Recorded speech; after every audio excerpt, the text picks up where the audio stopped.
ठाकरेंची शिवसेना सर्वोच्च न्यायालयामध्ये आज नवीन याचिका दाखल करणार आहे। दुपारी 12 वाजेपर्यंत नार्वेकरांच्या निर्णयाविरोधामध्ये ही याचिका दाखल केली जाणार आहे। सर्वोच्च न्यायालयाच्या आदेशाचं नार्वेकरांनी पालन न केल्याचा आरोप यात करण्यात आलेला आहे। या संदर्भात अधिक माहिती देतात आमचे प्रतिनिधी शिवाजी काळे। शिवाजी, ठाकरेंची शिवसेना सर्वोच्च न्यायालयात आज नवीन याचिका दाखल करणार आहे, नेमकं काय त्यामध्ये नमूद केलेलं असणार आहे? मे महिन्यामध्ये 2023 ला हा निकाल लागला होता। त्या निकालादरम्यान सर्वोच्च न्यायालयाच्या न्यायाधीशांनी एक मार्गदर्शक म्हणून राहुल नार्वेकरांना काही सूचना केल्या होत्या।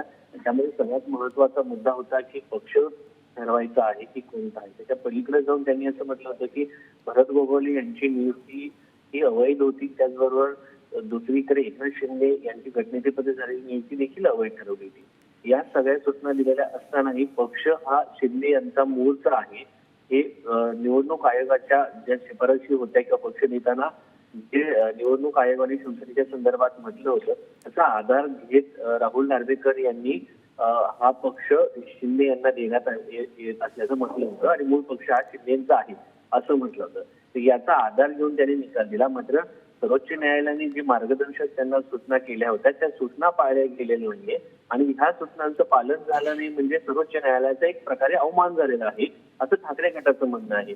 आणि हा अवमान झाला असल्यामुळे यावरती सर्वोच्च न्यायालय काय स्टँड घेत हे त्यांना पाहायचं आहे।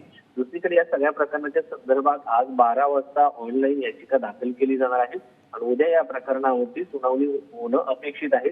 या आणि सगळ्यात महत्त्वाचं म्हणजे या सुनावणी दरम्यान दोन्ही गटाला अपात्र ठरवलं नसल्यामुळं या प्रकरणाची अर्जन्सी एक प्रकारे कमी करण्यात आली आहे। दोन्ही गटामध्ये जर एकाला जरी अपात्र ठरवलं असतं तर सर्वोच्च न्यायालयावरती स्टे देत आहे का किंवा नक्की शिवाजी, त्यामुळे आज नेमक्या काय घडामोडी होतात हे पाहणं महत्त्वाचं असणार आहे। धन्यवाद तुम्ही दिलेल्या सविस्तर माहितीसाठी।